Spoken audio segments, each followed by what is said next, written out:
Nouvelles technologies, univers numérique et innovation. Voici une tasse de tech avec Alain McKenna et Pascal Forget. Bonjour tout le monde, bienvenue à un nouvel épisode d'une tasse de tech. C'est écrit derrière moi si vous me voyez en vidéo. Grâce à la magie de mon bureau, peut-être aussi que c'est l'intelligence artificielle aussi, tu as généré peut-être ça. Peut-être que c'est Nano Banana. Ouh, on va en parler aujourd'hui. On va peut-être en parler aujourd'hui. Alain McKenna ici avec Pascal Forget. Salut Pascal. Bonjour Alain, on va remercier tout de suite nos partenaires. On va commencer avec ça. TELUS, Plan Hub, merci d'être là. Merci de permettre à ce podcast d'exister et de nous rapporter un montant qui nous permet de manger ensuite confortablement. C'est important. Tu as parlé de Nano Banana, on va en parler, parlant de manger. On va parler aussi de la grosse erreur que j'ai faite dans le dernier podcast. Ouais, je sais, c'est gênant. Sérieusement, j'ai mal dormi après. Quand je l'ai dit, je l'ai réalisé, j'ai fait « et tabarnouche ». Alors, j'ai parlé d'eSIM qui n'en avait pas dans le Pixel 10, mais on va en parler pourquoi j'en ai pas. Elle est bien cachée. Mais il y a, Google, avec son Pixel 10, a retravaillé ses SIM et ses eSIM dans son logiciel et dans son téléphone. Donc oui, ça porte à confusion. C'est une illustration de ça. Et voilà, donc j'ai été confondu par une interface mal conçue. C'est mon excuse. Et je vais tenter de la défendre. On va parler de cybersécurité, on va parler de télescope. J'ai vraiment hâte de te parler du télescope unistellaire. C'est un rêve d'enfance qui est au-delà de mes attentes. Alors, tu sais, des fois, tu reçois le truc que tu rêves depuis que tu es tout petit puis tu es déçu. Dans ce cas-ci, j'étais émerveillé. On va parler de montres connectées pour les hyper sportifs. On va parler du démantèlement de Google ou pas. On va parler d'iPhone pliable. Ça, si on mentionne iPhone en intro, c'est sûr que les gens restent. Hein. Dès qu'on mentionne la magie d'Apple. La magie, exactement. L'attirance d'Apple. Et on va parler, devine quoi, Alain? En terminant le sujet d'intelligence artificielle, bien sûr. Tu me dis pas. Ben oui, ça n'arrête pas. Écoute, ça n'arrête jamais. Surtout qu'on est à 2 semaines et demie de la conférence All-In qui a lieu à chaque année, à chaque automne à Montréal, organisée par la grappe d'IA canadienne, là, Scale AI, qui va avoir beaucoup de... Écoute, j'ai regardé, il va y avoir du monde. Il va y avoir du gratin, il n'y a aucun doute là-dessus. Tout le monde... Est-ce que quelqu'un va valoir 180 milliards sur place ou 500 milliards sur place? Je ne sais pas. Tout le monde veut manger du gratin. Surtout si les Dauphinois. Je dirais ceci. Je suis un fan de la pomme de terre, mes racines irlandaises qui parlent. Parlant de racines européennes, parlons-en tout de suite de l'intelligence artificielle parce que, vous savez, ChatGPT, Gemini, Copilot, Claude. C'est toujours drôle de placer Claude dans la conversation. DeepSeek, c'est quoi les autres IA chinoises? Je les oublie tout le temps. En tout cas, bref, il y en a un paquet. Et elles sont toutes de base gratuites. Et vous le savez, dans la vie, il n'y a rien qui est vraiment gratuit. Quand c'est gratuit, c'est parce que vous êtes le produit, n'est-ce pas? Et donc, on collecte beaucoup de données sur vous, sur votre utilisation de l'IA. C'est utilisé ensuite pour la rentraîner, la renforcer, pour faire plein d'autres affaires. On a compris, là, avec le jugement, et on va en reparler plus tard, mais le jugement sur Google, que les données derrière ça peuvent aussi être revendues à des tiers. Donc, c'est souvent anonymisé, mais... Et j'ai cette conversation-là avec des gens depuis le début de l'été. Votre téléphone, le micro n'est pas à on tout le temps et il ne vous écoute pas quand vous parlez. Mais il peut croiser des données anonymisées sur vous et ça prend juste 3 facteurs pour savoir exactement qui vous êtes, où vous êtes et ce que vous faites. Et c'est généralement assez facile derrière quand on a ces outils-là et ces données-là sont revendues dans ce contexte-là. Et là, vous dites, mon Dieu, mais c'est bien affreux, le monde de l'IA. Et c'est là où la société suisse Proton, que vous connaissez peut-être pour son VPN, pour son courriel, pour ses outils de... Oui, sa suite logicielle. Maintenant, tu peux créer des textes Proton et tout.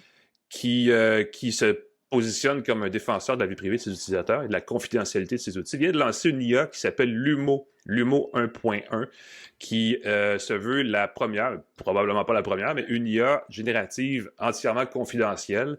Ça vient d'être lancé, vous pouvez peut-être aller la voir.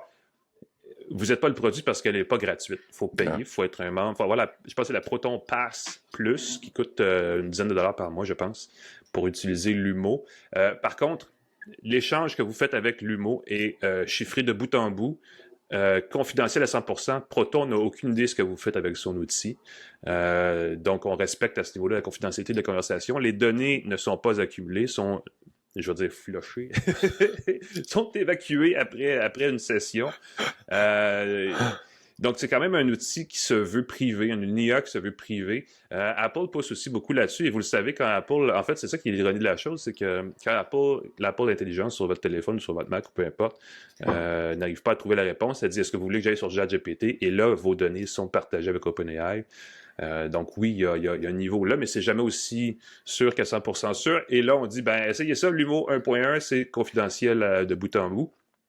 Je pense que c'est une belle approche. Je pense qu'il faut en parler. Il faut surtout dire, sans faire la promotion, que ces outils-là, s'ils existent, ça pourrait forcer les OpenAI de ce monde, les Google de ce monde, à renforcer les mesures de sécurité autour de leurs outils génératifs. Donc voilà, Proton, l'humour, ça vient d'être lancé. Vous pouvez aller voir ça. Comme je le dis, vous pouvez avoir un petit coup d'œil gratuitement, là, sans rien. Mais il faut payer pour l'utiliser. J'ai toujours un petit frisson. Proton, je suis très fan aussi, je suis très intrigué. Ça fait longtemps que j'ai mon adresse Proton. D'ailleurs, j'ai perdu je pense que j'avais Pascal@proton. J'étais tout content. Je l'ai perdu parce que j'ai oublié le mot de passe. J'ai perdu le mot de passe. J'ai pas pu le récupérer parce que c'est sécuritaire à ce point-là. Mais je me demande tout le temps, ils sont très forts sur leur communication basée sur la sécurité et tout. Mais j'ai le frisson qu'on apprenne que finalement, ils sont un petit peu diaboliques et que finalement, ils utilisent... je sais pas. Je me garde toujours une petite gêne. C'est une société suisse, société privée, donc effectivement, ils poussent très fort sur la confidentialité. Ils ont eu une fuite de données il y a 1 an ou 2. Comme quoi, personne n'est parfait, mais ils continuent de pousser fort pour quand c'est ouvert, quand tu as des protocoles, tu as des standards, tu as des approbations et tout. Fait que mais ils menaçaient de quitter la Suisse s'il y avait certaines règles qui étaient présentées justement avec le gouvernement. Fait que peut-être qu'ils ne seront pas suisses éternellement. Et là, qu'est-ce qui peut se passer? OK, on a ouvert la table, mais c'est le temps de parler de ma bourde, Alain. J'ai parlé l'an passé du Pixel 10, le nouveau Pixel. La semaine dernière. On a parlé du Pixel 9. Tu vois, j'en ai encore des frissons d'émotion. Le Pixel 10, j'en ai parlé et j'ai dit, c'est drôle, il n'y a pas d'eSIM dessus. Et ça, c'est très drôle parce que je savais qu'aux États-Unis, il y avait des modèles qui étaient carrément sans SIM. Sans SIM. Oui, il n'y a pas la fente, il n'y a pas le petit tiroir, effectivement. Fait que là, je me dis, je regarde ça, je me dis, c'est intéressant, je vais voir si... Et là, je cherche eSIM et je vois pas l'option. J'ai cherché dans les paramètres. Pas eSIM. Je me suis arrêté là, j'ai fait, voyons, c'est bien ridicule, il n'y a pas d'eSIM. Et c'est ça que je t'ai Et là, je sais que tu as regardé la semaine dernière, je t'ai confondu. Tu as regardé, puis toi non plus, tu n'as pas trouvé eSIM. Puis quelqu'un m'a écrit Patricia. J'avais signalé, on m'avait offert de transférer ma eSIM de mon téléphone, de mon Pixel 9 vers le Pixel 10. Et j'ai décliné parce que je voulais garder parce que c'est le Pixel Fold qui est donc merveilleux. Mais oui, c'est ça, il y a quand même... Je soupçonnais l'existence d'une eSIM. Mais dans les réglages, si on cherche eSIM spécifiquement, ça n'existe pas. Là, ça se trouve dans les réglages de SIM tout court, je pense. Exactement. Ça se trouve dans les réglages de SIM, il n'y a aucun problème. Et juste, je me dis, mais quelle bulle de cerveau. Je ne suis pas infaillible, mesdames et messieurs, et je m'en excuse fortement. N'hésitez pas à m'écrire des bêtises. Patricia le fait, une auditrice qui m'a écrit, je vois des eSIM dans mon truc, j'ai dit, cherche eSIM dans ton téléphone. Elle dit, ben oui, c'est pas dans les options. Elle m'a envoyé la capture d'écran, puis même si on fait i-sim. Et ça me permet de dire que chaque fois que je cherche à désinstaller un programme sur Windows, ça m'amène à l'option ajouter ou supprimer des programmes. Fait que Microsoft est assez intelligent que si je cherche à désinstaller, au moins il va m'amener vers ajouter ou supprimer des programmes. Ça m'étonne de Google, qui est le champion de la recherche, qui devine pas, et de l'intelligence artificielle, que si je tape eSIM, qui m'amène pas directement à l'option eSIM ou que ce soit pas indexé dans le moteur de recherche. Peut-être en anglais, j'ai l'impression que les outils d'IA intégrés n'ont peut-être pas En fait, rajoute une couche qui est peut-être 100% testée à fond sur justement l'identification des paramètres et de ces choses-là, parce que c'est quand même un sous-réglage, l'eSIM, puis ça ne doit pas être utilisé très souvent. Et pas pour faire dans le complot facile, mais Google a peut-être aussi intérêt à cacher la eSIM pour faire l'affaire des grands opérateurs de réseau, qui n'aiment pas voir les gens acheter une eSIM d'un service tiers. Mais ça, ce serait une option. Au moins un, là, qui a des couleurs rouges et blanches, qui n'aime pas ça Activement. Et ce qui m'amène au prix d'Internet sans fil. Quand on se compare, on se console un peu. Il y a Saily qui est un service de eSIM très, très le fun en voyage. Sur mon site, j'ai mis un lien. D'ailleurs, je vais me plugger sur mon site pascalforget.com. J'ai mis un lien. Vous pouvez avoir 5 $ de rabais sur votre carte eSIM. Si vous allez en voyage, super pratique. Pour quelques dollars, tu mets la eSIM dans ton téléphone. Tu n'as pas besoin d'enlever ta SIM. Ils ont fait un index de la connectivité Internet dans le monde. Et le Canada se classe combienième? Quel pays se classe, selon leur classement général, le meilleur au niveau de la connectivité? Connexion, genre la connexion la plus répandue, la plus rapide? Ils ont 5 critères. La cybersécurité, la qualité du service, la liberté et l'abordabilité, le service le plus abordable. Ouais. Tout sauf l'abordabilité. Je sais que l'infrastructure sans fil au Canada a toujours été parmi facilement les 5 meilleurs. Là. Donc ça, c'est certain. Pile poil. Le prix, par contre... On n'est pas là. On est toujours dans les premiers, mais dans le mauvais sens. Comme si on vient le classement à l'envers. Dans les pires. Mais écoute, t'es pas loin, parce que le meilleur pays, c'est la France. Et je suis pas surpris. Okay. Parce que chaque fois que je vais en France, je trouve qu'on a des très bons forfaits, très bonne connectivité, ça va super bien. Ensuite, l'Allemagne. Non, excuse-moi. Ensuite, c'est le Danemark, l'Italie, 3e. Au niveau de la cybersécurité, très bizarre, Finlande, Allemagne, Canada. Canada, 3e au niveau de la cybersécurité. Qualité du service, le Canada est 11e. OK. Il n'est pas d'un pire. L'Europe domine évidemment des petits pays en superficie avec beaucoup d'utilisateurs, ça fait des bons services. La liberté, le Canada est 16e. Je trouve ça bizarre, c'est peut-être une question. Aux autres, ils parlent de sécurité des données. Je sais pas. La Suède est en premier, Portugal en 2e, Slovénie, Suisse 4e. C'est sûr qu'on a beaucoup d'hébergements qui n'est pas très souverain au Canada, donc je ne sais pas à quel point ils sont granulaires dans leur analyse. Je pourrais trouver des raisons pour lesquelles on peut craindre pour la sécurité de nos données sur les réseaux canadiens, mais ça serait plus dans cette direction. C'est ça. Je suis pas trop inquiet non plus, mais je me dis c'est peut-être qu'ils tiennent compte du Five Eyes et compagnie, puis oublie pas que on est peut-être très, très serré dans le classement ici. Le plus abordable, c'est l'Italie, qui ont considéré qu'il était le plus abordable, suivi du Pakistan, du Cambodge, l'Inde ensuite. Canada est 92e. Devant la Nouvelle-Zélande, les États-Unis, la Suisse et le Zimbabwe. Fait qu'on paie plus cher au Zimbabwe qu'au Canada. Faut se consoler. Faudrait essayer ça sur place. On va, écoute, si on nous invite. Si Saily nous invite. Direct, ben oui. Mais allez jeter un coup d'œil sur le site de Saily, le Connectivity Index 2025, si vous allez en voyage. Très, très cool d'avoir une eSIM de voyage. Ça me rend heureux. Et je vais faire une petite parenthèse parce que tu parles de Saily, mais je vais aussi vous dire, parce que les SIM, c'est le fun de même, si vous avez la fibre patriotique Simeo, S-I-M-E-O, ce fournisseur de eSIM québécois. Oui, c'est vrai. Puis notre partenaire aussi, Plan Hub. Des comparateurs, ben oui, c'est ça. Comparateur de SIM. Fait que si vous allez en voyage, allez chez notre partenaire Plan Hub, allez sur SimBud, comparez les puces. Vous pouvez économiser quelques dollars, puis vous leur donnez une ristourne à Plan Hub et SimBud. Fait que ça permet d'aider un très bon service québécois. C'est notre partenaire, on les aime, Plan Hub. Très, très le fun de comparer ces services. Toujours dans la téléphonie, mais dans un autre angle. Je parlais tantôt de mon Pixel 9 Pro Fold, que j'aime beaucoup, et qui va bientôt être remplacé par un Pro... Le 10 s'en vient, oui! J'ai hâte de voir. Je ne sais pas à quel point c'est une amélioration, mais peu importe. Les téléphones pliables sont là. Ils sont là pour rester quand on regarde. On le voit moins chez nous parce que chez nous, on a Samsung, on a Google. OnePlus, pendant un instant, a vendu son OnePlus Open, si je me rappelle bien de son nom. Un très, très bon appareil. Qui était pas mal le meilleur téléphone à ce moment-là. Évidemment, les choses changent vite dans ce créneau-là. Mais donc, c'est à peu près ça. Mais si on va en Europe, en Asie, si on sort d'Amérique du Nord, écoute, il y en a des pliables. Là. Tous les fabricants chinois en ont au moins un, sinon 3. C'est un marché extrêmement populaire en Asie parce que là-bas, on voit ça comme un outil qui remplace le laptop, la tablette, le téléphone, tout le kit.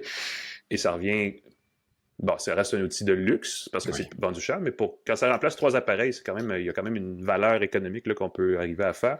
Et tout ça mis ensemble, ça attire les gens qui n'ont pas accès à un téléphone pliable. Par exemple, les propriétaires d'un iPhone qui sont évidemment très loyaux à la marque Apple dans bien des cas, se disent, mon Dieu, mais j'aimerais ça avoir un iPhone pliable. Et il y a un rapport qui est sorti là-dessus d'une firme américaine dont le nom m'échappe, qui a sondé des gens à propos de ça, là, l'existence des téléphones pliables. Ils se sont rendus compte qu'un propriétaire sur 5 d'un iPhone serait bien d'accord à considérer l'achat d'un téléphone pliable si ça existait.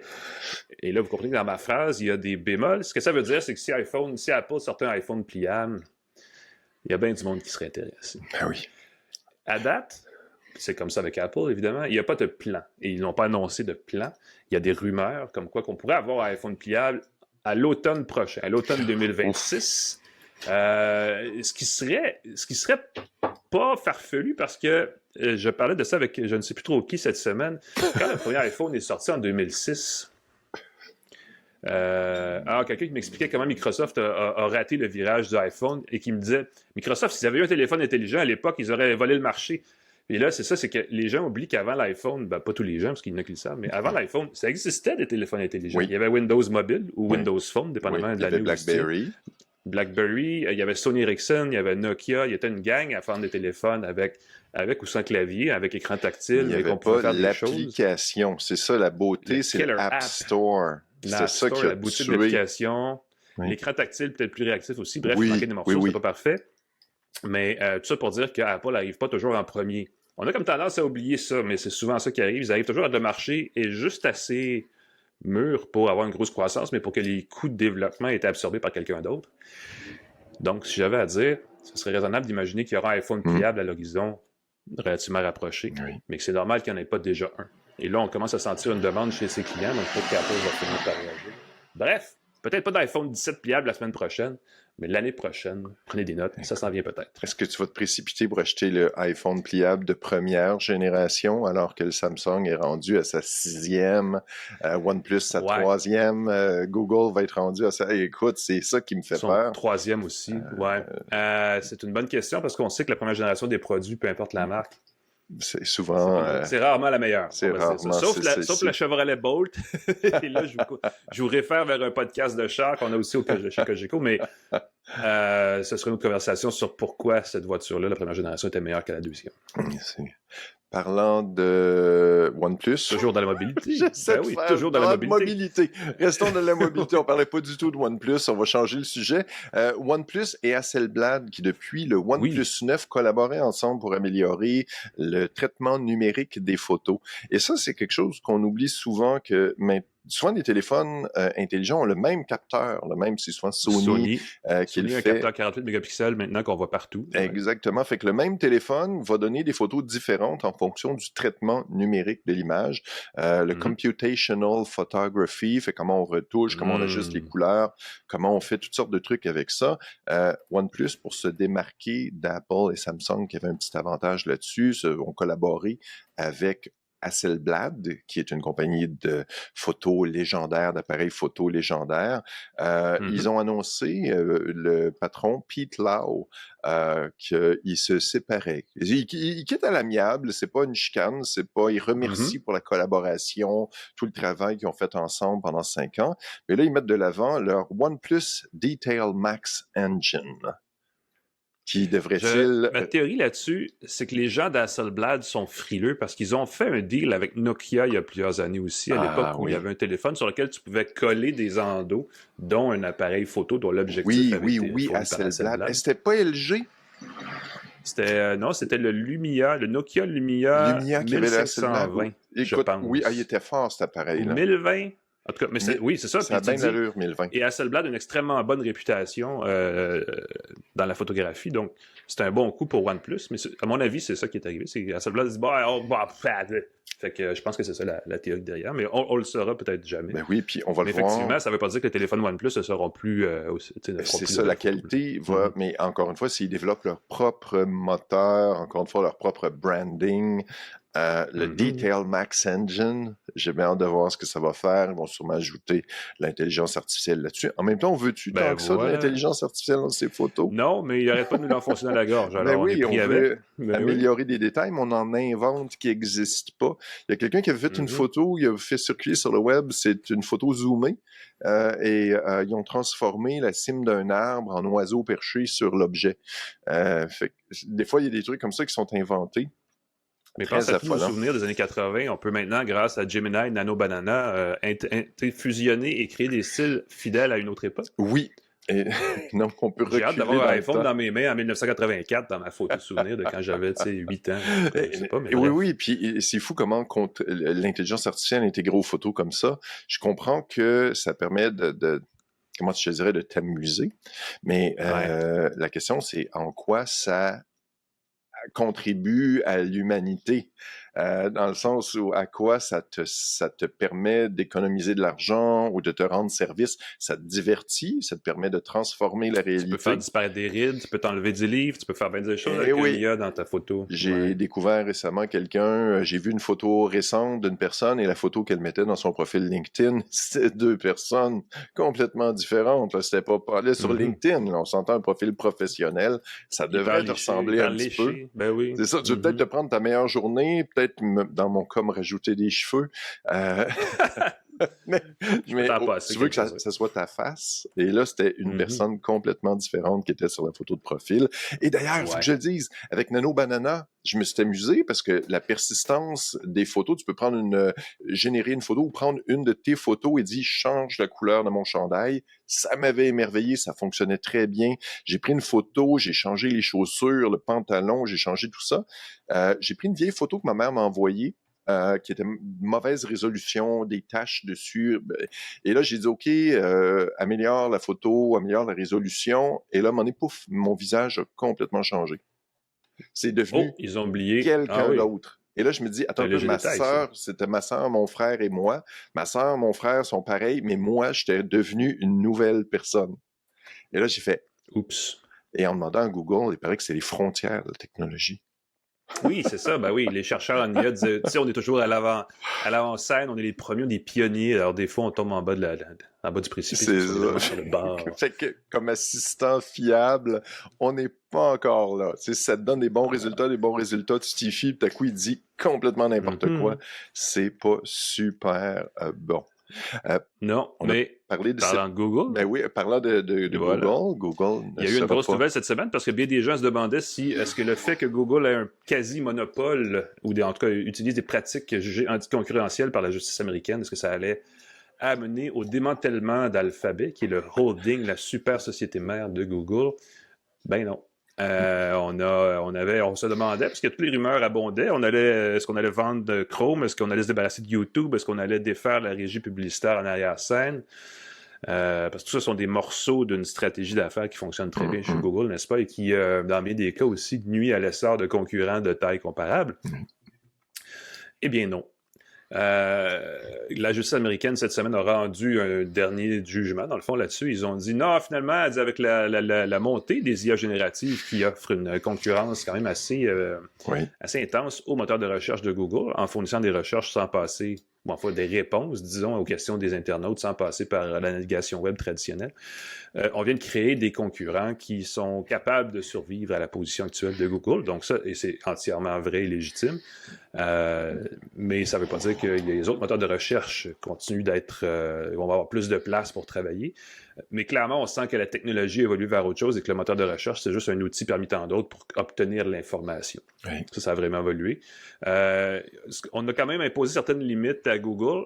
Cela dit, ce sont des limites qui ne changeront probablement rien à la façon dont Google travaille avec Apple, entre autres, pour avoir Google comme moteur de recherche par défaut sur Safari, sur l'iPhone, sur le Mac. Un peu partout. Il y a des limites dans le temps sur les exclusivités que Google peut signer avec ses partenaires. Il y a certaines limites aussi sur la nature de ces exclusivités-là. Et ça touche strictement les outils de recherche, de moteurs de recherche de Google. Donc Gemini, tout ça, pour l'instant, il n'y a pas vraiment de limite. C'est-à-dire que Google pourrait signer une entente avec Apple ou avec quelqu'un d'autre pour faire de Gemini le fournisseur de solutions, d'applications d'intelligence artificielle générative intégrés à ces appareils-là ou aux furteurs ou aux logiciels de ces entreprises-là, parce qu'on parle d'Apple parce que pour nous, c'est le plus apparent dans les grandes technos, mais dans le secteur des affaires, en entreprise, tout ça, il y a tous les fournisseurs de solutions logicielles d'affaires qui peuvent vouloir utiliser Gemini ou plutôt que d'autres, et là, ils vont se voir tout d'un coup offrir des options aussi tentantes que celles que Google a offertes à Apple pour intégrer Google dans son iPhone. Bref, on a plus ou moins rien changé, mais ça fait l'affaire des investisseurs parce que c'était la valeur de l'action de Google était menacée, celle d'Apple était menacée, ils étaient en repli en bourse depuis quelques semaines, et là, ça pouf, ça rebondit après le jugement. Il y a une contrainte, et j'ai hâte de voir où elle va nous mener. On demande à Google de partager les données derrière son moteur de recherche avec ses concurrents et certaines données d'utilisation des internautes de son moteur de recherche aussi avec ses concurrents. Donc, parce que OpenAI a dit, on va l'acheter, Chrome, nous autres, ça ne nous dérange pas. Et là, ce qui va arriver, c'est qu'ils vont plutôt avoir accès aux données de navigation pour entraîner leur propre modèle. Anthropic pourra utiliser les données qui sont issues de Google pour entraîner son modèle. Et la plupart des créateurs de langage, de grands modèles de langage, les fameux LLM, pourront ajouter ça à la tonne d'informations qu'ils utilisent pour former leurs outils d'intelligence artificielle. La nature exacte des données qui seront partagées, à mon avis, va être définie parce qu'il y a beaucoup d'informations qui doivent être pas mal l'avantage concurrentiel de Google dans tout ça. Ouais. Donc, ça va être un petit fouillis à régler, mais on ouvre une petite affaire. Google, le marché, ce que Google a dans ses affaires pour sa concurrence, mais c'est pas le démantèlement. Et là, c'est drôle parce que la réaction à tout ça ces derniers jours était aussi, est-ce que les géants techno américains sont rendus trop gros? Parce que avec cette réaction-là des investisseurs après l'annonce du non-démantèlement de Google, son action a bondi, l'action d'Apple a bondi, ça a créé un effet d'entraînement sur les indices boursiers, et là, on se rend compte que les indices, qui sont en fond un espèce de petit panier de titres phares de la bourse entière, ils ont, les technos, une place démesurée dans tout ça. Et ça inquiète les investisseurs. Alors, est-ce qu'on va revenir, parce que c'est sûr qu'on va revenir par reparler du démantèlement des géants, parce qu'ils sont de plus en plus gros, ils sont démesurément gros aussi. Leur poids économique dans l'économie plus large est quand même de plus en plus important et peut-être même déforme le portrait qu'on a de la santé de l'économie en général. Donc, ce sera une autre conversation. On pourrait peut-être un balado financier. On pourrait peut-être lancer un spin-off, Pascal. Une tasse de finance. Une tasse d'action, une tasse de, je sais pas, de redondance. Les gens vont penser que c'est de l'activité physique, une tasse d'action. Cette semaine, on bouge avec Alain et Pascal. On bouge. En parlant d'action, on fait de l'action, effectivement. On fait de l'action. Mais bref, on n'est pas en train de convertir des débentures parce qu'on n'est pas non plus, en tout cas, on n'est pas là pantoute. Mais tout ça pour dire que, en gros, j'ai l'impression que ça ne changera pas grand-chose dans la façon dont les choses sont en train d'évoluer dans nos téléphones, dans nos appareils informatiques, sur notre navigateur web et tout ça. Donc, Google va continuer d'être Google et Bing va continuer d'être complètement dans le champ. Voilà. Moi, chaque fois, je me dis, Bing existe encore. Ils n'ont pas complètement remplacé ça par... Ils ont tellement essayé de nous faire utiliser Bing avec Copilot quand ils ont commencé à utiliser ChatGPT. Il me semble qu'ils ont plus Bing, c'est juste Copilot maintenant. Chaque fois que je vois Bing, je suis surpris. Je sais comme, voyons, il existe un Bing Bang. Petite pause avant de reparler d'intelligence artificielle, sans surprise. Le Remarkable Paper Pro Move a été annoncé, a été dévoilé officiellement. Comme prévu, il est plus petit que le Paper Pro, la tablette électronique qui est très, très douce, très, très agréable à utiliser, qui ressemble... La sensation, c'est la sensation d'écrire sur du papier. La friction sur l'écran avec le stylet, c'est très, très, très ressemblant à du vrai papier. 7,3 pouces de diagonale, on parle de taille calepin de journaliste. Encore une fois, pour ceux qui ne sont pas journalistes, ça dit peut-être pas grand-chose, mais un peu plus étroit, un peu plus haut. Très, très hâte de le recevoir. Je l'attends d'une journée à l'autre. Il est, attention, 729 $ pour 7,3 pouces. C'est 100 $ du pouce de diagonale. J'aime ça, ce genre de... Si tu voulu, je le sais pas. Ah oui, on a une métrique... Et c'est 100 $ par pouce de diagonale. Comme un sandwich Subway, mais extrêmement cher. Ouais. Fait que c'est pas 5 $, c'est 12 pouces, 5 $. Voilà, publicité qui a marqué l'imaginaire. C'est 129 $ pour 100 pouces. Donc, ceux qui... Encore une fois, pour 629 $, on peut en acheter des calepins. Hein. On peut en acheter une grosse acheter des écrans, mettons, monochrome, pas dire tactile, mais sur lesquels on peut gribouiller, ça commence à être assez répandu. Là. Mais donc, c'est fou comment on se rend pas compte qu'un produit bien fait, bien conçu, supporté, pas juste un produit qui est lancé puis qui est abandonné l'année suivante, amélioration logicielle, il y a un paquet de... Ben, ça fait plusieurs années que Remarkable existe et il continue d'exister, ce qui est rare dans ce marché-là. Fait que tu peux pas dire, oui, on va vendre un produit 200 $ parce que c'est le prix de revient, mais après ça, toute l'infrastructure derrière, il faut la supporter si tu veux un produit qui va être supporté dans le futur et qui ne demandera pas d'abonnement dans quelques années. D'ailleurs, Remarkable a une version par abonnement pour avoir des fonctions plus avancées, mais d'offrir un produit minimalement supporté pour les prochaines années, je pense qu'il faut payer un peu plus que le prix minimum. Fait que j'ai bien hâte de le voir, je vais t'en parler la semaine prochaine sans faute. C'est-tu trop grand, c'est-tu trop petit, c'est ça ma question. Si c'est trop grand pour être mis dans une poche, c'est pas aussi portable qu'on l'imagine. Il faut que ça tienne dans une main puis que ce soit assez stable pour que de la main gauche, je puisse gribouiller. Et à date, je n'ai pas encore trouvé le format idéal, mais 7 à 8 pouces, c'est pas mal le sweet spot, comme on dit en bon. Moi aussi, j'écris de la main gauche.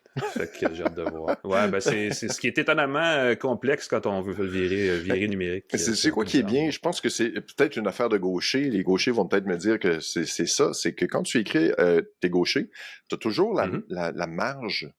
Tu sais, quand tu as des cartables à anneaux... Oui, où tu as l'espèce de spirale en acier qui est du côté où tu t'accotes, puis oui, exactement. Et voilà. Fait que quand tu as une tablette électronique, tu peux écrire des deux côtés, puis tu peux écrire de la gauche, puis tu n'as pas de boss, tu n'as pas de... C'est ça qui peut-être m'accroche particulièrement avec ces écritoires électroniques. On va partir en balado parce qu'on va l'appeler une tasse de gauche. Et là, on ne parlera pas de gauche politique parce que ce sera pas tout ce meeting pot. C'est ça. C'est à gauche toute. On pourrait y aller. Ouais, on va prendre une tasse, on va la flipper comme ça, donc on peut être maintenant la tenir de la main gauche. Oui, la tasse pour gaucher. C'est quelque chose qui est vraiment.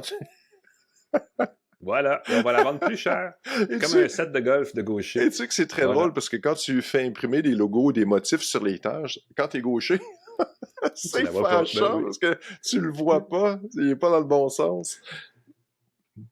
Les affres d'être gaucher, mesdames et messieurs, envoyez, donnez généreusement. Un gauchoton.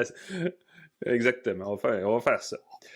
En attendant, on va faire un gauchoton quand Apple va lancer sa version remaniée de Siri avec plein d'outils de personnalisation et d'automatisation. C'est tard. Tu vas nous laisser du temps pour en parler. Ouais. Ben, écoute, Apple pourra toujours dire, oui, mais on veut faire des choses comme du monde. Oui, et puis ça fait quoi? Ce qui est facile à dire parce qu'il y a une place à combler dans on en parlait tantôt, cet écosystème d'outils d'intelligence artificielle et d'assistants numériques pour dire, ben nous, on collecte pas de données. Donc là, ce sera certainement leur angle, mais bref, on va avoir la semaine prochaine des nouveaux iPhones qui vont être présentés et plein d'outils. On va certainement parler des nouveaux logiciels, on va certainement vanter les mérites intégrés aux autres applications d'Apple Intelligence. Je ne sais pas si on va parler de ce qui a été promis pour cet automne et qui a été repoussé à l'année prochaine par les gens d'Apple, qui était promis depuis, je pense, l'été dernier. Donc, pas cet été, mais l'été 2024. C'est épouvantable. C'était les outils de personnalisation intégrés à Siri qui pouvaient utiliser l'IA pour anticiper les besoins des utilisateurs du iPhone, entre autres. Et tout ça a été repoussé. Je ne vais pas dire au calendrier grec, parce que ça va arriver certainement un jour. Et là, on aurait, semble-t-il, et ça, c'est toujours basé sur des rumeurs d'analystes qui sont près des gens qui se prononcent anonymement en arrière-scène. Ce serait repoussé au printemps 2026. On préparait une version revampée de Siri pour le printemps prochain. Ce qui tombe sous le sens, parce qu'on a renommé tous les logiciels, toutes les versions de logiciels chez Apple pour l'année à venir, donc 26. Et ça leur donnerait 1 an pour arriver avec quelque chose qu'ils peuvent dire « Ah, c'est cette année qu'on le fait. » C'est du marketing, vous comprenez, là, qu'on pédale dans les airs, mais ça donne un peu de jeu à Apple pour arriver avec quelque chose juste avant WWDC l'année prochaine, de dire « voici les outils promis, ils sont intégrés. » Et qu'est-ce qu'on ferait pour aller plus vite, pour accélérer ce développement? On se rabattrait, roulement de tambour, sur Gemini, l'IA de Google. Ça, c'est l'autre rumeur. Les investisseurs regardent ça de très près. Les gens dans la techno aussi disent on sent un rapprochement parce qu'Apple cherchait peut-être à se rapprocher de Perplexity, qui est l'espèce de moteur de recherche par l'IA, qui est excellent d'ailleurs. Si vous ne l'avez jamais utilisé, utilisez-le. Pour ajouter des fonctions d'IA à ces applications. Il y avait, on le sait, il y a déjà ChatGPT intégré à Siri, mais peut-être que c'est pas ce qu'Apple recherche. Et peut-être qu'une façon de se démarquer serait d'aller du côté de Google, qui est un bon vieux partenaire de confiance pour Apple. Et ce serait la solution pour lancer des outils automatisés pour iPhone le printemps prochain. À suivre. Bientôt dans un iPhone près de chez vous, bientôt dans un appareil Apple près de chez vous. Siri. Ce sera sans doute le meilleur iPhone jamais produit par Apple. Oui, avec le meilleur assistant d'intelligence artificielle jamais produit par Apple. continuons de parler d'intelligence artificielle, puisqu'on est dans un flow. Sérieusement, c'est rare qu'on fait ça, mais on a quasiment une exclusivité. On a quasiment un monopole, on en parle presque de ça, que juste de ça. Parce que c'était une grosse semaine. On parle d'applications concrètes de l'intelligence artificielle. Écoute, OpenAI, ça a été dévoilé qu'il achèterait pour 10 milliards de puces de Broadcom. Broadcom s'est vanté, on a un nouveau client, ils viennent nous acheter pour 10 milliards de puces. Ils ont fait, ouais, on creusé un peu. Et je crois que c'est le Financial Times qui a dévoilé que c'était OpenAI qui achetait ses propres puces dans le but de diminuer la dépendance à NVIDIA.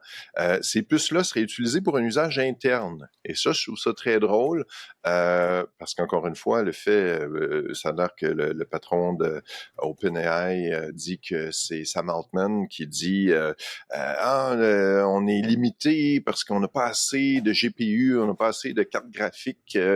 Et donc, d'avoir leur propre puce serait une façon de déployer leurs ailes comme ils le veulent. Des puces spécialisées pour OpenAI, est-ce que ça va faire qu'on va se retrouver d'ici 2 ans avec des laptops ou des cartes optimisées pour OpenAI? Ben, on sait qu'ils veulent faire du matériel, mais ils parlaient d'un assistant qui n'aurait pas d'écran, qui ne serait pas tactile, le fameux, avec From Love, c'est ça, l'espèce de POC qu'on mettrait sur le coin du bureau, je sais pas, mais ils ont acheté le truc de Johnny Ive. C'est ça, exactement. Et là, peut-être qu'ils ont trouvé le motoriste, disons-le comme ça, avec Broadcom, qui pourrait fournir la mécanique. Ça, t'imagines? Moi, je m'attends à une annonce qui va faire comme l'annonce du Segway. On va révolutionner. Ben, je regarde, parce que Broadcom était sous pression. C'est drôle, je reviens sérieusement, on va se faire un spin-off financier, ça sera pas long. L'action de Broadcom était sous pression depuis quelques semaines. On disait, les résultats trimestriels seront pas bons, mais tu vois, le titre a reculé. Et là, jusqu'à hier, boum, 8%. Donc, clairement, cette rumeur-là était nécessaire, ou cette information-là était nécessaire pour relancer le titre. Il y a une guerre entre les fabricants de puces en ce moment. Oui, parce que c'est la compagnie qui va avoir le plus de contrats, qui ne se fera pas abandonner. On pense à pauvre Intel qui tente à retrouver des marchés, tout le monde se fragmente comme ça. Puis je reviens aussi, je fais une parenthèse, je savais pas trop comment le glisser, mais Microsoft qui développe ses propres modèles d'intelligence artificielle, MAI, encore une fois, ça veut dire de la fragmentation, ça veut dire des choses qui vont je ne sais pas comment ça va virer dans quelques années. Tout le monde se protège avec ses propres puces, tout le monde se protège avec ses propres équipements, avec ses propres modèles d'intelligence artificielle très particuliers. Ça se morcelle, ça se fractionne, ça bouge beaucoup. Hein. On sent qu'il y a de l'intérêt, il y a de l'effervescence, du bouillonnement, sans problème. Et d'ailleurs, pour conclure sur ces nouvelles-là, parce que c'était un mouvement cette semaine à Montréal, ça nous concerne... Je veux dire, ça nous concerne un petit peu plus, mais pas tant que ça, parce que ça touche au MILA, le centre laboratoire de développement d'intelligence artificielle, qui est très fondamental dans sa recherche. C'est pas des outils, des applications concrètes, donc ça reste au bout de la chaîne, un bout de la chaîne qu'on voit moins, nous, du côté du public. Mais le MILA s'est doté de nouveau directeur scientifique, qui est Hugo Larochelle, que vous ne connaissez peut-être pas, mais c'est un étudiant, il est plus étudiant maintenant, mais il est universitaire, il est professeur associé, je pense, à l'Université de Montréal, mais c'est un élève de Yoshua Bengio, un élève de George Hinton aussi, qui sont 2 des 3 grands pères fondateurs de l'IA telle qu'on la connaît aujourd'hui. Donc, il devient directeur scientifique. C'est un ancien de Google aussi, il a travaillé dans le labo de Google en intelligence artificielle. C'est un sympathique gaillard, je lui ai parlé cette semaine. C'est un mandat de 5 ans. Il veut avoir un impact, il veut faire sentir sa présence à travers le MILA, là, au niveau grand public, au niveau des écoles, des gouvernements, tout ça, parce je voyais encore cette semaine des professeurs et ils ont le droit de s'inquiéter sur le fait que les élèves utilisent ChatGPT et tout ça, mais à force de les entendre trouver un problème et pas de trouver de solution, bien des gens se disent, mais il me semble que la solution, ce serait juste de ne pas leur donner accès à ces outils-là dans un contexte de classe.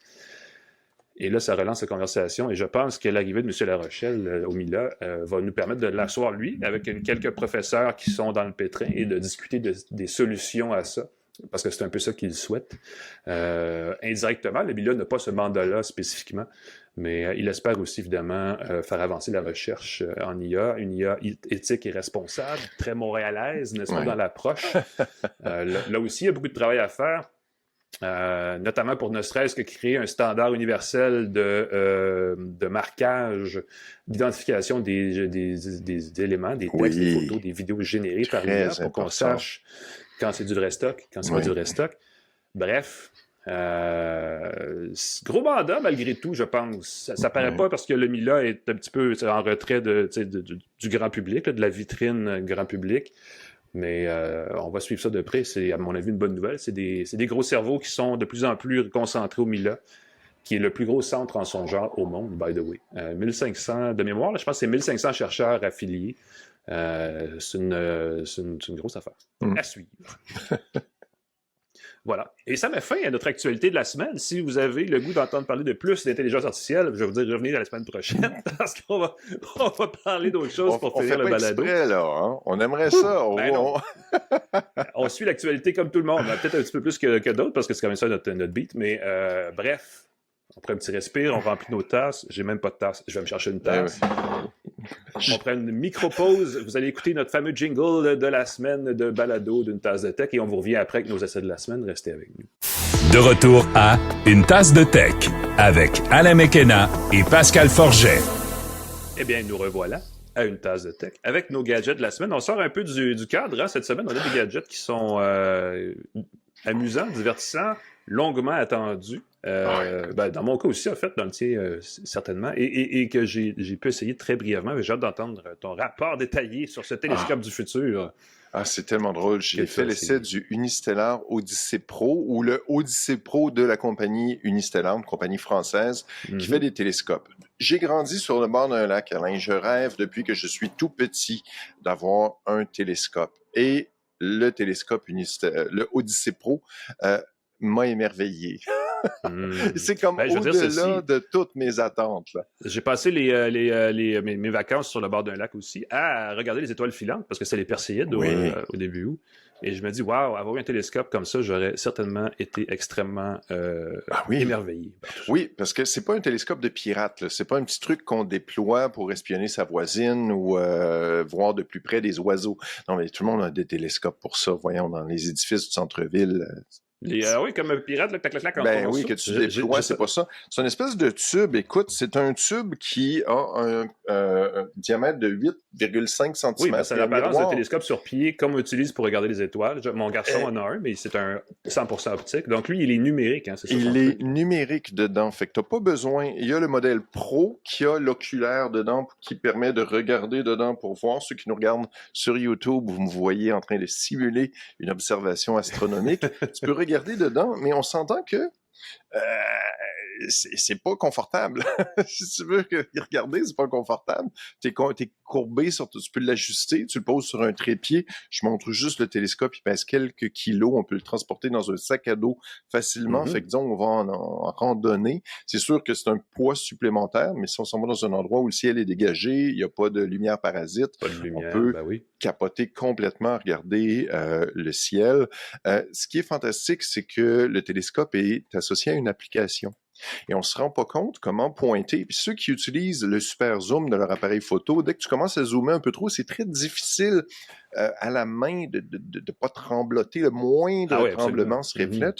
Avec le télescope unistellaire, il est contrôlé avec un moteur qui va le positionner précisément à la position que tu veux. Et la façon dont ça fonctionne, c'est que tu as l'application, il te dit qu'est-ce qui est visible dans le ciel ce soir? Oui, il fait une carte du ciel, c'est ça, exactement. Puis là, tu peux pointer où tu veux. Exactement. Fait que il te dit, voici les objets qui sont intéressants à regarder ce soir. Tu peux les regarder par ordre de priorité. Tu peux regarder les planètes, les galaxies, les constellations, les étoiles. Et là, c'est très drôle parce qu'on se dit, je vais regarder les étoiles. C'est plate, regarder une étoile, parce que c'est un point de lumière. Non, mais sérieusement, c'est un point de lumière. Ce qui est fascinant, ce qui est fantastique, c'est qu'on peut voir des galaxies, on peut voir des nuages, on peut voir des nébuleuses.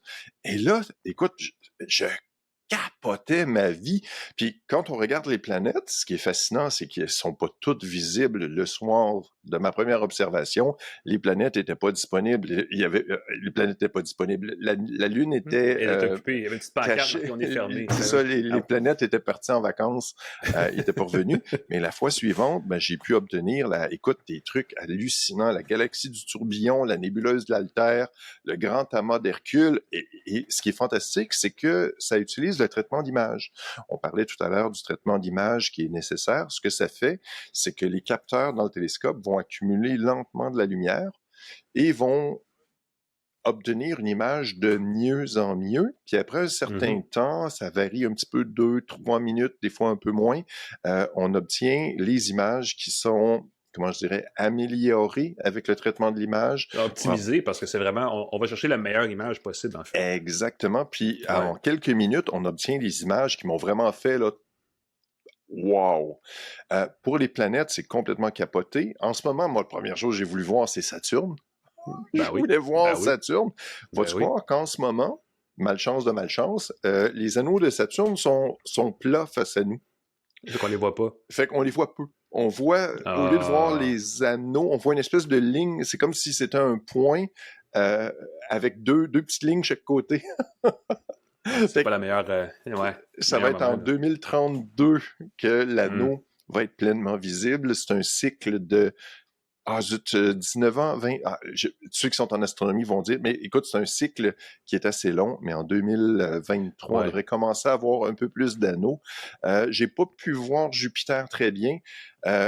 C'est absolument spectaculaire qu'est-ce qu'on fait. Tu choisis ce que tu veux voir, tu détermines ton temps d'exposition, ça produit des photos avec un espèce de... toutes les informations sur ta photo que tu peux partager sur tes réseaux sociaux facilement, évidemment. T'as pas besoin d'être à côté. Fait qu'à la limite, tu pourrais le poser sur ton balcon, t'installer dans le salon, c'est à portée de Wi-Fi, t'as quelques mètres de jeu, tu peux être dans ta tente, et tu peux déclencher des observations très longues parce que plus tu captes de lumière, le télescope est motorisé, fait qu'il va suivre les planètes ou les étoiles et tout. Les images de la Lune, c'est à couper le souffle. Là. Tu peux voir quasiment l'astronaute en train de... Tu peux voir les petits astronautes chinois en train de planter leur drapeau sur la pôle sud. Exactement. J'exagère beaucoup, mais l'image est vraiment magnifique. Il faut évidemment, et c'est ça qui est la limite là-dessus, je l'ai reçu il y a quelques mois, et je me disais, je vais l'utiliser. Là, je suis en ville, fait qu'il y a beaucoup de lumière parasite. Ça fonctionne quand même, hein, mais il faut pour le calibrer, et ça, c'est l'affaire la plus cool, c'est que tu n'as pas besoin d'avoir de carte du ciel. Je me souviens, quand j'étais petit dans la presse, il y avait l'astronomie ce mois-ci, puis là, il disait comment tu prenais ça, tu mettais ça au-dessus de ta tête, t'orientais, puis ça te disait quelle planète était où. Dans le cas du télescope unistellaire, ce que tu fais, c'est que tu le démarres et tu lui fais regarder le ciel. Et automatiquement, tout seul comme il va se positionner tout seul. Des fois, il bouge un petit peu, il fait « OK, je sais où je suis ». Fait que peu importe où on est, de façon très, très précise, et c'est là qu'on peut voir qu'est-ce qu'on voit. Fait que si on se déplace, on n'a pas besoin d'entrer de coordonnées GPS, on n'a pas besoin de se connecter à un réseau, on peut faire ces observations comme ça. C'est un passe-temps pour les passionnés.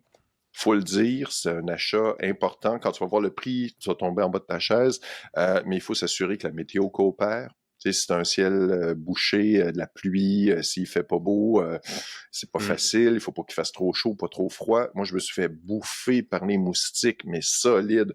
Puis c'est pour une bonne raison. D'être à l'extérieur. Exactement. J'étais pas dans la bonne région, parce que moi, j'étais dans les cantons de l'Est et il y avait zéro maringouin. Et je me suis fait dévorer. Puis c'est du pourquoi c'est parce que j'étais captivé. Je capotais tellement sur ce que je voyais que j'ai oublié. Je rentrais à la maison, j'avais le dos couvert de piqûres de moustiques et j'avais un chandail. J'étais pas en bedaine, là.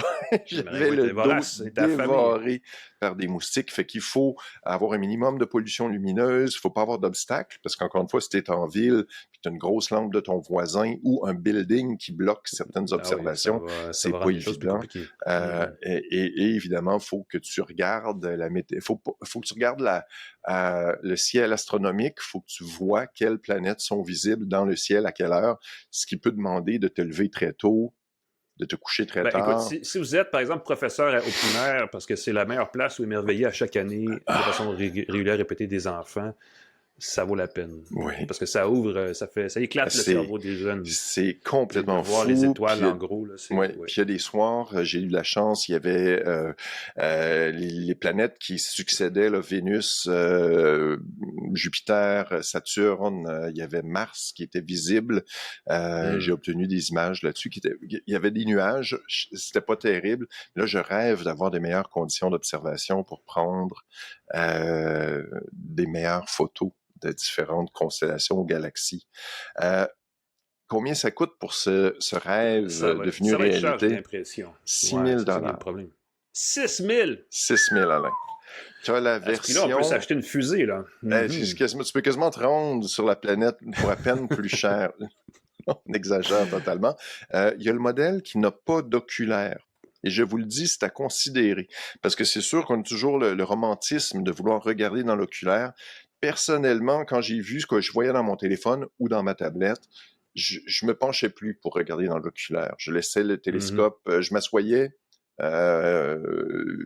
sur une chaise confortablement et je regardais les... C'est certainement pas un accessoire à 4 000 $, par exemple. Ça va être un petit peu moins cher seulement. C'est ça, il coûte presque 1 000 $ de moins si on n'a pas l'oculaire. Fait que si jamais ça vous tente. Encore une fois, regardez, comparez. Il y a d'autres modèles. Unistellar fait un modèle avec un capteur encore plus précis, modèle encore plus performant, un petit peu plus cher évidemment. Il y a d'autres modèles concurrents qui fonctionnent avec son téléphone, avec un appareil photo qu'on visse dedans, beaucoup moins cher si vous avez déjà de l'équipement de photo. Ça peut être une option à considérer. Il y a la Maison de l'astronomie, ça fait des années qu'ils roulent au Québec. Il y a des clubs d'astronomie, ça vaut la peine d'aller les voir, de discuter avec eux. Qu'est-ce qu'on peut faire? Puis c'est très, très drôle parce que j'ai rencontré un dentiste qui avait son bureau qui était couvert d'images d'astronomie. Puis écoute, j'ai le malheur de dire, c'est vous qui prenez les photos. Et il m'a parlé pendant une demi-heure. Je pense que une petite formation express. Il m'a donné là, des conseils, puis comment l'exposition, puis la durée pour prendre ses photos et tout. Moi, j'ai fait des expositions de 5 minutes, mais lui, il parlait d'expositions qui duraient plusieurs heures. Ouais, il faut aller chercher peut-être les choses les plus reculées, les couleurs les détails, les nuances, les subtilités. Puis là, tu traites ces images-là avec l'analyse très poussée pour aller tirer le maximum. On est vraiment... dans la frontière de l'espace. Donc, le télescope Odyssey Pro. Ouais, c'est vraiment, là, si l'astronomie vous fatigue, jetez un coup d'œil là-dessus. On va voir des étoiles. C'est vraiment beau. Puis sur mon site, j'ai mis quelques images que j'ai prises, encore une fois, très rapidement. En première, écoutez, c'est la troisième journée d'observation. J'ai déjà obtenu des trucs là, qui... la bouche me tombe. Les planètes, il va falloir que je m'y reprenne avec des meilleures conditions, mais j'ai bien hâte d'avoir Saturne avec les anneaux. Oui, parce que ça va nous prouver que la Terre n'est pas plate. Apparemment, il faut prouver ces affaires-là. Oui. Ça, c'est ceux, évidemment, qui pensent que c'est des images qu'on nous projette. Nous vivons dans une simulation, Alain. Ça, c'est l'approche. Prochain grand débat. Que ce soit vrai. Ouais, le fameux paradoxe de Fermi, effectivement. Mais de mon côté, j'ai été pas mal plus terre à terre. D'ailleurs, c'est une belle transition, ça, parce que j'ai essayé ces derniers temps une montre sportive de la marque Polar qui est sortie. Oui. En fait, là, c'est un petit peu embêtant. Ça, c'est la Polar Grit X2. Il existe une Grit X2 Pro qui est un petit peu plus costaude avec des matériaux, une petite affaire plus résistant. Et là, on se dit, mais à quel point on a besoin d'une montre qui... Tu sais, cette montre-là est conforme aux standards militaires. C'est 1810 STD, je pense. Quelque chose comme ça. Mais bref, qui signifie qu'elle est à l'épreuve de la poussière, des égratignures, de la pluie, de plein de choses et elle va traverser les sentiers là, sans aucun problème, que vous fassiez des ultramarathons ou juste une marche dans le bois. Oui, mais tu ne l'apportes pas en mission spéciale parce que si tu es connecté à ça peut dévoiler ta position. C'est ça. Mais il y a un autre standard pour ça qui doit être autrement plus complexe et dont on ignore l'existence parce qu'on n'est pas dans l'armée, forcément. Mais effectivement, c'est pas une montre. C'est une montre qui est connectée, mais qui n'émet pas vraiment de rien. Elle est connectée strictement à ton téléphone par Bluetooth.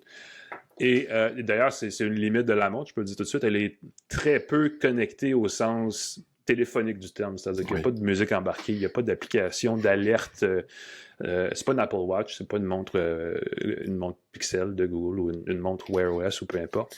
Mais c'est un bel appareil pour les gens qui font du vrai sport pour vrai dehors et qui veulent un appareil pour le suivre. C'est une montre qui est un petit peu moins encombrante que des produits Garmin ou des produits Suunto qui ont tendance à être un peu plus... encombrant, je dirais, sans que ce soit nécessairement un problème. J'aime les plus grosses montres aussi, mais celle-là, je trouve que c'est un beau compromis. C'est un cadran de 45 mm. C'est surtout un écran AMOLED avec une excellente visibilité et un bon contraste qui fait que on voit très bien, même de jour en plein soleil, ce qui est écrit sur la montre, ce qui est pratique quand on court puis qu'on ne veut pas non plus passer une demi-heure à ajuster l'angle et le toolkit pour savoir à quelle vitesse on va. Le mode lampe de poche aussi. Le mode lampe de bon poche. mode lampe de poche de soir, qui est un des 2 ou 3 usages les plus répandus de ces montres-là. En passant, c'est le genre d'affaires, tu dis, on n'aurait jamais pensé, mais effectivement, ça sert en camping beaucoup. Boîtier en inox, assez résistant, noir, assez joli. Polar fait une montre qui s'appelle la Vantage M3, qui est pas bien différente. Elle a juste pas le même standard militaire que celle-là. Elle est offerte, elle est plus lifestyle, un peu plus jolie dans les coloris, dans le boîtier. Et elle coûte beaucoup moins cher. Celle-ci, elle est 779 $, c'est quand même pas donné.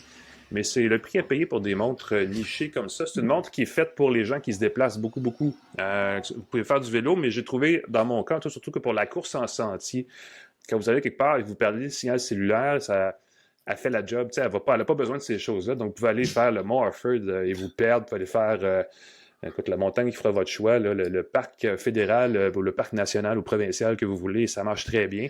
Il y a un GPS double fréquence qui est rendu un peu la norme dans les montres d'entraînement, les montres de plein air un petit peu plus sophistiquées. Ce qui donne une très bonne précision, pratiquement au centimètre. Là. Vous ne pouvez pas ne pas tracker votre distance. Je veux dire, elle ne sera pas dans le champ, elle va vous suivre. Comme il n'y a pas de connexion cellulaire, elle n'est pas en direct sur une carte. On peut télécharger, par contre, les cartes si on n'a pas un accès cellulaire avec son téléphone, ou même si on n'a pas son téléphone. On peut télécharger des cartes et des itinéraires, des trajets, et elle va nous suivre, et elle va nous donner des indications pour revenir. Donc, c'est difficile de se perdre avec cette montre-là dans le bois. Ça, c'est assez cool. Pour tout le reste, il y a les capteurs de température cutanée, niveau d'oxygène dans le sang, le fameux SPO2. Et il y a aussi la fonction d'électrocardiogramme qui permet d'avoir un suivi, pas juste de son entraînement, mais de sa santé quotidienne, disons ça comme ça, son niveau d'activité plus large, qui est un peu un standard dans ces montres-là aussi. Et tout ça est jumelé à une application, la Polar Flow, qui, je vais dire ceci, c'est une application mobile, elle est sur Android, elle est sur iOS. Il y a aussi Polar Flow pour ordinateur, Mac et PC. Donc, on peut avoir une certaine polyvalence de ce côté-là. C'est pas l'application la plus invitante. Elle peut être un petit peu épeurante, mais il y a beaucoup de fonctions, d'outils, d'interprétation de données qui sont faites dans l'application mobile. En tout cas, la seule sur PC, c'est juste pour synchroniser les données essentiellement, là, mais Polar Flow sur votre téléphone, c'est peut-être une des plus complètes dans son genre. Évidemment, il y a une courbe d'apprentissage au début parce qu'il faut se familiariser avec les fonctions, où est-ce qu'on trouve les réglages, qu'est-ce qu'on veut faire, comment on interprète, comment on utilise tout ça. Mais si vous cherchez une montre vraiment axée sur la partie physique sportive, c'est dur de trouver mieux. Évidemment, il existe mieux, mais ça va coûter 1000, 1200, parce que chez Garmin et tout ça, on a des montres qui coûtent... Puis là, on parle d'une montre qui est presque à 800 $, mais il y a possibilité de payer encore plus cher, si vous voulez. L'Apple Watch Pro... il y a la Watch Ultra. Qui offre beaucoup de fonctions aussi connectées.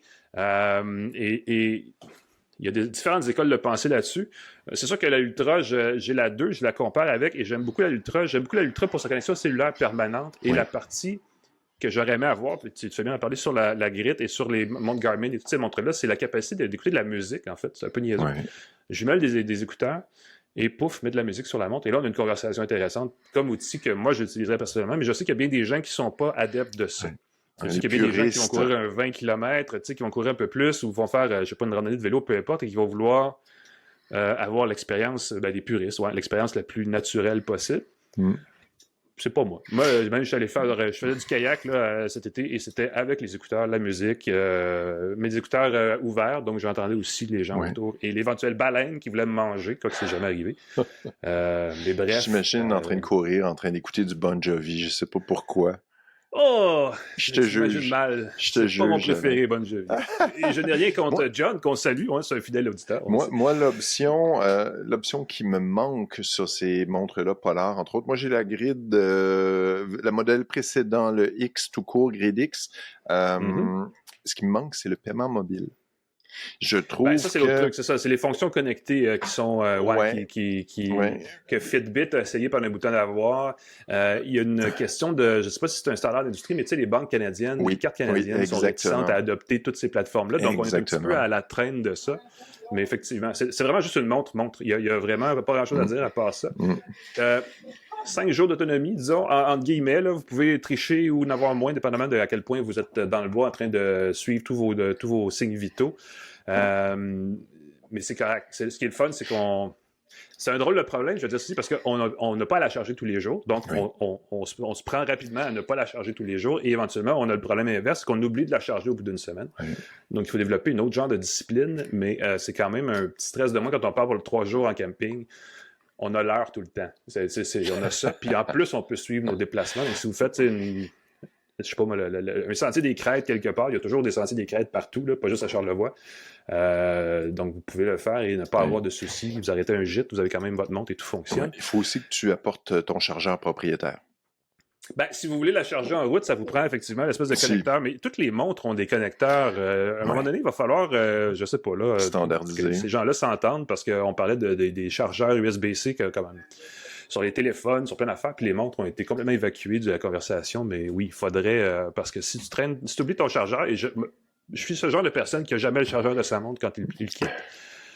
Ça vient fâchant, effectivement. Oui, très hâte. Et tu as soulevé effectivement un des défauts que j'avais. Et évidemment, tout ça pour un prix qui, on s'entend, n'est pas donné, mais c'est moins cher que bien des modèles concurrents. Donc, c'est à peu près un milieu de gamme, je dirais, avec des standards qui promettent, à mon avis, une excellente durabilité pour ce genre de produit. Oui, très, très bon. Moi, j'ai très, très hâte de voir Polar qui a annoncé cette semaine la Loop. Un concurrent, ce bracelet sans écran.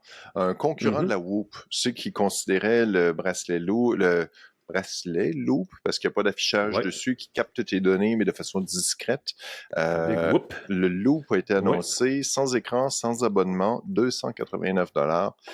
Je pense que ça va être intéressant parce que ça va peut-être permettre de revamper justement l'application Polar, parce que là, tu vas dépendre de l'application Polar pour analyser tes données, ton état de récupération et compagnie.